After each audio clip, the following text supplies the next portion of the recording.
মেথি মৌরি দিয়ে কাতলা মাছের ঝোল।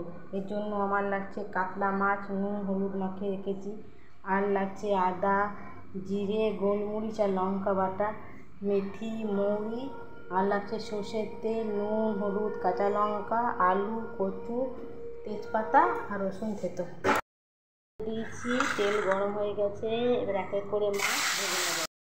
হয়ে গেছে, এবার নামিয়ে নেব। মেথি আর মৌরি আর তেজপাতা ফোড়ন দিয়ে দিলাম, ফোড়ন চলে গেছে, এবার থেতো করা রসুন দিয়ে দেবো, ভালো করে ভেজে নেব।